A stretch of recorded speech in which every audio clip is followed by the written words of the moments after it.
The WNBA playoffs are here, and Caitlin Clark is making headlines as she steps onto the biggest stage of women's basketball right after finishing fourth in MVP voting in her rookie season. This marked a huge moment for the Indiana Fever, playing their first playoff game since 2016, and they faced the powerful Connecticut Sun, a team with 5 players scoring in double digits. From the start, it was clear this series would be a battle, and the first game was not only intense but also very controversial. Indiana opened with a solid first possession, executing an Iverson cut, where Mitchell came off Boston's screen, took 2 dribbles, and knocked down a mid-range jumper. But less than 2 minutes into the game, there was a critical turning point. After Caitlin Clark released a pass to Boston, she was hit in the face by Dejounte Carrington and immediately collapsed to the floor. Despite this, no foul was called, and the referees allowed the game to continue, leading to a quick score by the Sun. When replays were shown, it became obvious that Clark was poked in the eye by one of Carrington's long fingernails during her follow-through. It was a moment that sparked heated discussions, especially about whether Clark is being targeted by opposing teams. The Connecticut Sun, known for their physical and aggressive play, have a reputation for pushing boundaries. Alyssa Thomas, in particular, has been accused of throwing cheap shots throughout her career.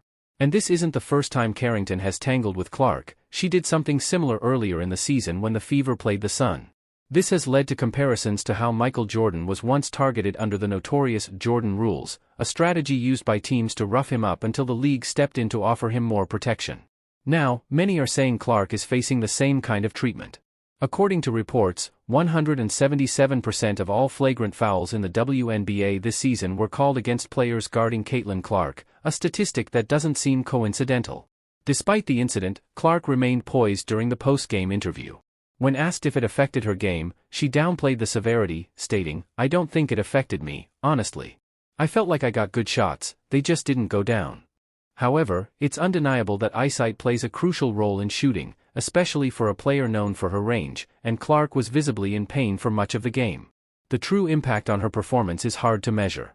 One thing's for sure, though, the Fever didn't let Carrington get away without retaliation, as Clark and her teammates found a way to strike back later in the game.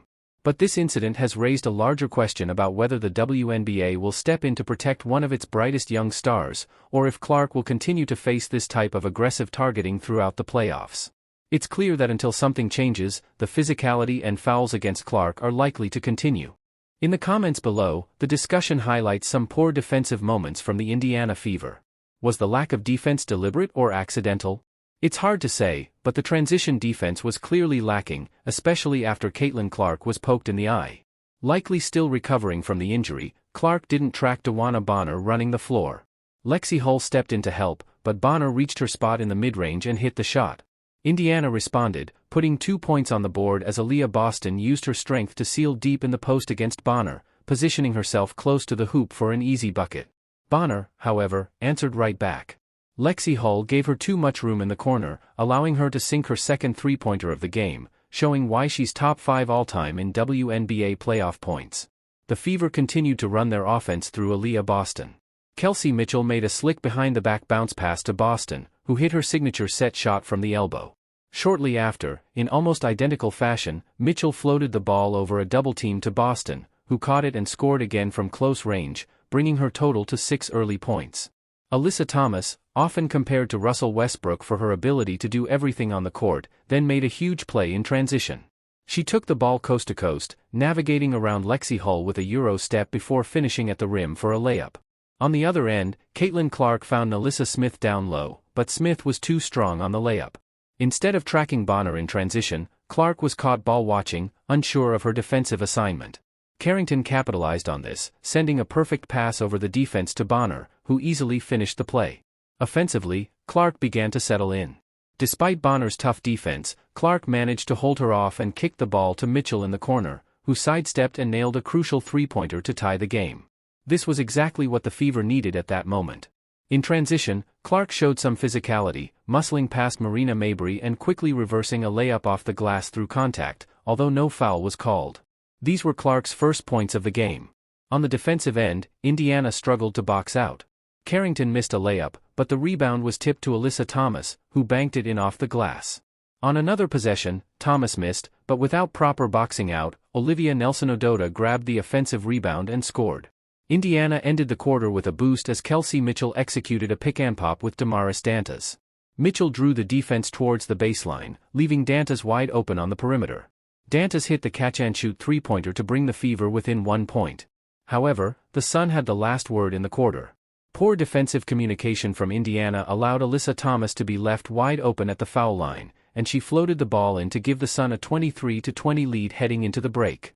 Aaliyah Boston did most of the heavy lifting for Indiana, scoring 6 points and recording 3 blocks in the first quarter. Clark, dealing with the eye injury, was quiet with only 1 field goal. The bigger issue for the Fever, however, was their defense. If they want to stay competitive in this series, they need to tighten up on that end of the floor.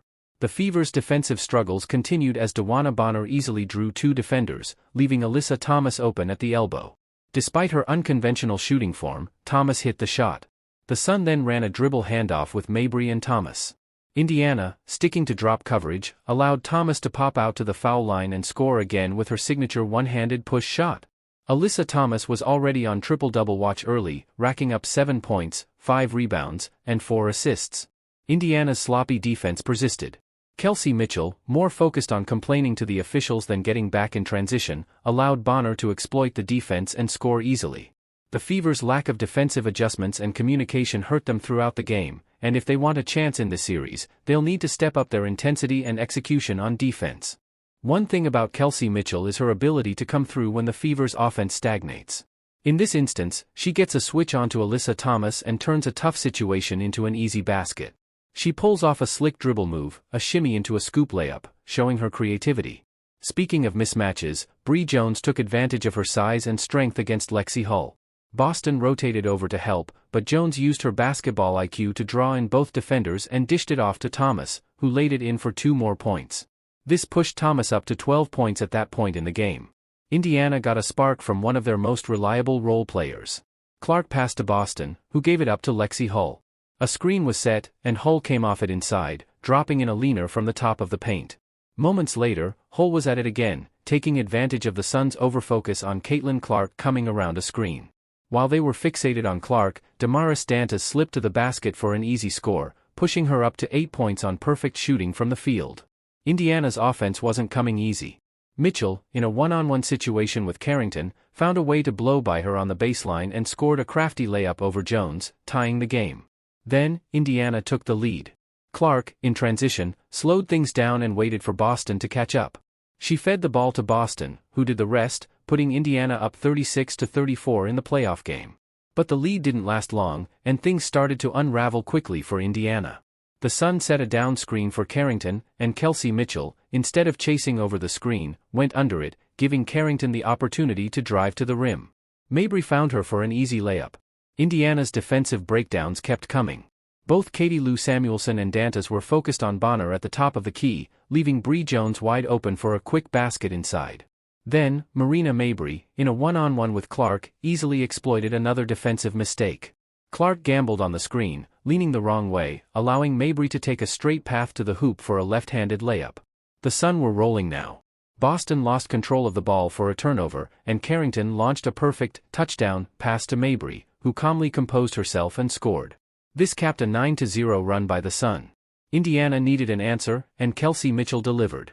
With Boston handing off the ball and setting a screen, Mitchell raced out from the corner and knocked down a jumper from the foul line. Her shot barely rimmed in, but it was a much-needed score to stop the bleeding. In the final minute of the quarter, DeWanna Bonner made a couple of huge defensive plays. Despite being undersized in a post-up situation against Dantas, Bonner held her ground, got a firm hand on the ball, and swatted it away. On the next play, Caitlin Clark tried to blow past Bonner going to her right, but Bonner's length and foot speed allowed her to stay with Clark and block her shot out of bounds. These were 2 critical defensive stops by Bonner. The first half ended with Caitlin Clark missing a shot at the buzzer. It was a rough shooting night for both Clark and Mitchell, who combined for just 1 of 11 from three-point range. Clark especially struggled, finishing the half with only 3 points on 1 of 9 shooting, going 0-for-6 when guarded by Bonner, who was having a standout performance with 16 points and dominating both ends of the floor. The Sun closed out the half on a 12-2 run, but Indiana was still within striking distance at halftime. However, it was clear that head coach Christy Sides needed to give her team a wake-up call, as the Fever weren't playing like the team that ended the season strong. If anyone was hoping Indiana would make defensive adjustments after the break, they were disappointed. Somehow, their defense was even worse in the second half. Breaking down the game, full play-by-play rewrite. Watch how Marina Mabrey is given free rein in the paint. She has all the time in the world to bank it up over Boston, who lazily puts a hand up to contest. This is a concerning defensive lapse, but there is a silver lining for Indiana when we see Clark and Boston working together. Boston positions herself well against Bree Jones, and Clark makes the pass, leading to an easy layup for Boston. It's clear that there's nobody in the WNBA who can compete with Boston one-on-one in the low post, and the Fever need to exploit that matchup more often. Defense hasn't been Indiana's strong suit in this game, but Lexi Hull shows a glimpse of effort here. She anticipates the pass from Jones to Bonner in the corner, intercepts it, and keeps the play alive. Hull makes a smart decision by getting the ball to Clark, who then finds Kelsey Mitchell with a beautiful cross-court pass. Mitchell knocks down the corner three, and suddenly, Indiana is within 5 points. The Fever have a real chance now, within striking distance. However, as quickly as Indiana seems to gain momentum, defensive breakdowns continue to haunt them. Kelsey Mitchell is guarding Carrington, and there's a glaring hole in the Fever's defense. Carrington takes advantage of the lane, attacking downhill with almost no resistance from Mitchell. She blows by easily, gets to the rim, and finishes a reverse layup. The help defense from Indiana is practically non-existent. It's becoming painful to watch. Finally, a positive moment for Indiana. They set up an isolation for Mitchell against Thomas, and the Suns' defense is caught ball watching. They lose track of Caitlin Clark coming off a screen set by Boston, leaving Clark wide open for a three-pointer. After going 0-for-8, Clark finally hits her first ever playoff three. It's now a 6-point game, and the Fever seem to have life. But nothing is more deflating in basketball than hitting a crucial shot only to give it right back on defense. That's exactly what happens. Clark doesn't fight over the down screen, allowing Marina Mabrey to get a wide-open look from deep. Mabrey sinks the triple, and this butterfly effect is real in basketball. Once a shooter gets into a rhythm, the next shot is often easier. Indiana's carelessness with possession also costs them. The ball gets loose, players dive for it, but Mabrey is the first to react. She pulls up for a three in transition and hits it. In the blink of an eye, the Fever go from within 6 to being down 12 points, a devastating 6-point swing. Offensively, Indiana finally gets something going with Clark and Boston running the pick and roll. Coming off Boston's screen, Clark does well to hesitate and explode to the rim, this time beating Bonner for an easy layup. Pulling it off to Carrington for an easy layup. Clark's defensive struggles continue. Mabrey, who has already hit 2 threes this quarter, is left wide open again. Instead of focusing on face-guarding Mabrey, Clark is caught ball watching. Mabrey backpedals to the perimeter, and before Clark even realizes what's happening, Mabrey drains another three-pointer for the Sun. Clark's defensive lapse is costly, as Mabrey is now on fire from deep. But Caitlin Clark, despite her tough shooting night, is determined to respond. She drives to the basket, creates space with a push-off, and knocks down a step-back three, just her second of the game. However, Indiana's inability to play defense consistently is their downfall. Despite the offensive sparks, the Fever can't keep up in the playoffs if they don't fix their defensive issues. Alyssa Thomas continues to dominate the game, and Indiana's lack of defensive adjustments or effort is allowing the Sun to punish them repeatedly. Game recap: Fever's missed opportunities and defensive struggles. In one of the more bizarre sequences of the game, the inbounder throws the ball off Danta's back, beats everyone to the loose ball, kicks it out to Carrington, who quickly blows past Mitchell. Carrington maneuvers easily through the defense for a strong-handed layup, putting the Sun up by 15 points. With just over 90 seconds left in the third quarter, Mitchell responds with a quick pull-up jumper in the mid-range, and Boston gives Indiana a spark by scoring inside and drawing a foul. She had a chance for a three-point play to bring the game within 10 points heading into the fourth quarter, but misses the free throw. There was still hope heading into the fourth, as we've seen Indiana make dramatic comebacks before. They've played poorly for 3 quarters in the past, only to get hot late. The question was whether they could do it when it mattered most. But that hope quickly faded. The Fever's defensive lapses were glaring. On one possession, 3 Indiana players moved toward the ball on the weak side, leaving not 1 but 2 Sun players wide open. Thomas easily passed to Burton for a simple layup. Connecticut was in control, and it was evident they were having fun. Bonner handed it off to Thomas, got the ball right back, and with Lexi Hull chasing her all over, Bonner calmly sank a deep 2, pushing the lead back to 15 points. Mitchell tried to keep Indiana alive with a strong drive, scoring a reverse layup and drawing a foul for a 3-point play. She converted, and for a brief moment, there was a glimmer of hope that the Fever could make a run. But, as mentioned earlier, nothing is more deflating than giving up easy points right after scoring yourself. Once again, Indiana's defense faltered. They reacted slowly to a cross screen, then to a ball screen, leaving Mabry wide open in the corner. She knocked down the three with ease, and Connecticut's lead ballooned back to 15 points. It didn't stop